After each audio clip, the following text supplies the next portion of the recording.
Welcome to our IRC's Introspective Collective podcast. Our weekly podcasts are about wellness, self development, and self love. If you're interested in these topics, you have come to the right place. Today's topic is the harsh truth about the inner work no one is talking about. Okay, IRC team, we're going to kind of pick up from our last episode where we began the discussion on how taking a look in the mirror may be the key to your most successful year yet. So this is the next step to doing that is really the harsh truth about inner work that no one is talking about. And we can say sometimes that we don't really be real and talk about with ourselves. What is the harsh truths, or I'll say the harsh realities, or some terminology might be even radical acceptance about things that we may have a hard time really doing just that, accepting, hence maybe a little denial there. But it's very difficult for us to move forward and grow without going through all these steps and phases, because if we don't, are we truly being authentic? Are we truly being transparent with ourselves, and thus have the ability to be transparent with others?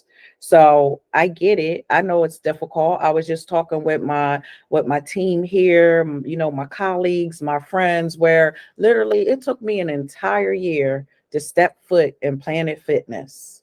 Why is that? I can say, oh, well, it was this. And yes, I was stressed and long days and I was tired, didn't feel like getting up. And a lot of those things are very valid. They are very valid. We can say reasons, but if we dig a little deeper, may even say excuses, right? Because I noticed that when my son needs a ride to work, I don't want him to be late. I get up early. If somebody called me in a crisis, I'm gonna jump out of bed and put my clothes on if it's 5 o'clock in the morning. So why can't I do that for myself if this is truly a goal that I want to obtain? So I had to really look at that. Then I heard that inner voice telling me just what I'm saying to myself now. It's like, okay, come on. When you going to make it to that gym? Come on. Today is the day. And you know what?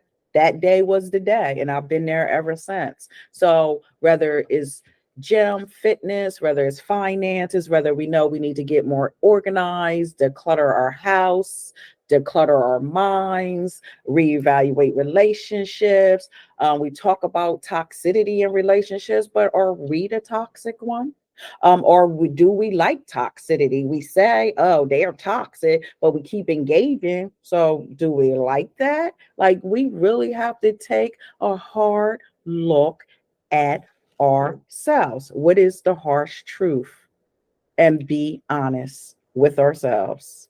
That is one of the most challenging things to do as an individual.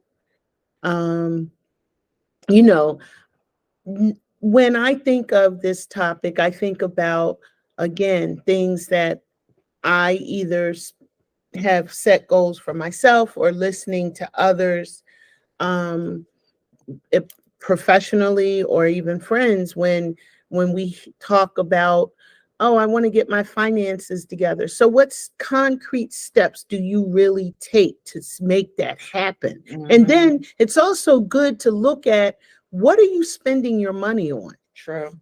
Some of I know the credit unions that I'm a part of, they will give you a money pie chart or graph. All you have to do is hit yes, and they'll show you where you're spending the bulk of your money. I think there's a lot of apps and a lot of banks where you can, like you said, kind of get a breakdown where you're spending the bulk of your money. So true. Mint is a good one too. I'm not doing any free advertising, but I know they're good. Yeah. They show you where you're spending money. So that's a place to start. Like, where really are you spending the pot of your money?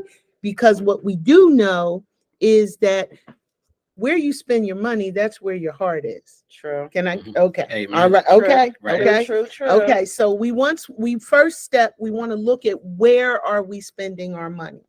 Then I think once we know where, we could say why.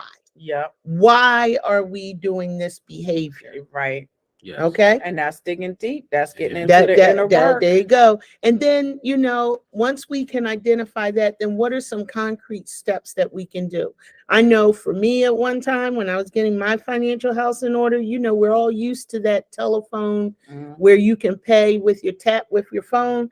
Well, Yes. I had to lock some of those cards Mm-hmm. because then that make me think twice. Do you really want to go unlock this card for this purchase? Because it is all psychology, and it goes back when we talked about being mindful.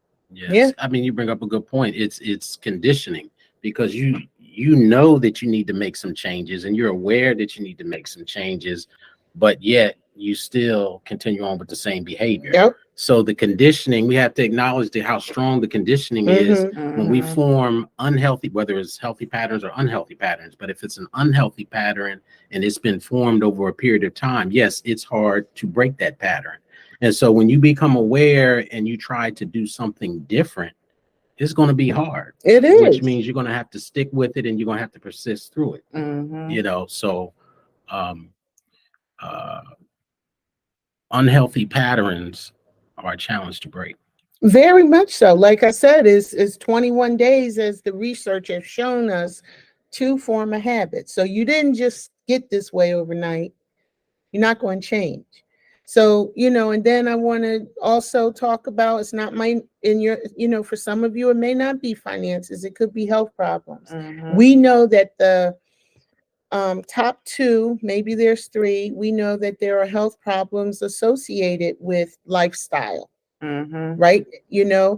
Not challenging anyone's body self-concept, but let's talk about health problems that plague our community. I could even say the US, because other countries have outlawed high fructose corn syrup. Well, I know when I took a little trip over there to Europe to Sweden, and I went to their version of Starbucks, and I'm like, this needs some sugar. And they said, but because of universal health care, they monitor that. So that extra, triple, quadruple sweetness that we experience over here, no, because they're concerned about their citizens' health. Because why? They're paying for health care. So they are in the business of keeping their citizens healthy. And so again, directly to lifestyle, because if we could change our behaviors, we can better change our lifestyle. I'll use myself as an example. Okay. The hard truth is that I had not been keeping up with my regular doctor's appointments. So I made it a point to set up my appointment, go to my appointment, follow up with my labs, and now I'm going to be on a consistent regimen of going back to my doctor on a regular basis. To the point you made, there's a lot of different concerns or illnesses in the community, and if you don't make change, then you're not going to get change. Preston, I want to say bravo, because I know what it is sometimes talking to our fathers, our brothers, our significant others. Yes. who don't want to do that, because Absolutely. that, sometimes people have a fear of going to the doctor because of the bad news. Yes. But you are right, like taking those annual checkups, getting your blood work, but that's part of it. The next part is, what eating choices are you making? 50% of weight loss is about your intake, your caloric intake. You can't outwork what you eat. There you go. There you go. Some people try. Some people have a high metabolism. I mean, we know Right. some people have a very high metabolism. True. Right. But if you're not that one, like me, I'm a slow metabolizer. Me too. And Me too. I all I got to do is either look or inhale, and I put on 10 pounds. Right. So I'm struggling with weight, and I keep trying, and I'm not going to give up. I've seen some success with portion control, but it still takes daily commitment to being your best self. And what's the why? The why? I mean, the why is Oh, that we want to be healthy, yeah. that we want to live longer, Yeah. I right? want Yeah. quality of life. Quality of And life. quality of life, and let's be real, that we talk to maybe younger people that may not have those concerns. A lot of times it's like, and even for any age group, you want to feel better in your clothes, look better in your clothes, whether it's like you just want to be more physically attractive, whether it's for other people, but hopefully for yourself. Intentions. Intentions, but it Yep. doesn't matter. Whatever motivates you to be healthier, Right, right? right. And then that brings up some other things like organization. Like sometimes we're stressed, whether it's with our work and different things because we have a lot going on. But what do we need to do to kind of and be real with ourselves too, so that we can, again, it's a lifestyle change, so that we can be feeling better, and even accomplishing our goals. Sometimes it's really hard to accomplish certain goals if you're kind of like all over the place, or in the morning you're trying to get to work, so maybe one of your goals is, what, and I hear this from people, no judgment, but it's like, what, I'm always running late for work, and okay, so but let's see how your morning is set up. Do you have your clothes already laid out? Are your clothes folded and organized where you know where it is? Or are you digging through stuff like, I know I had this sock over there, I can't find matching socks. Right. Where's the other shoe? Where's my earring? And you're stressed.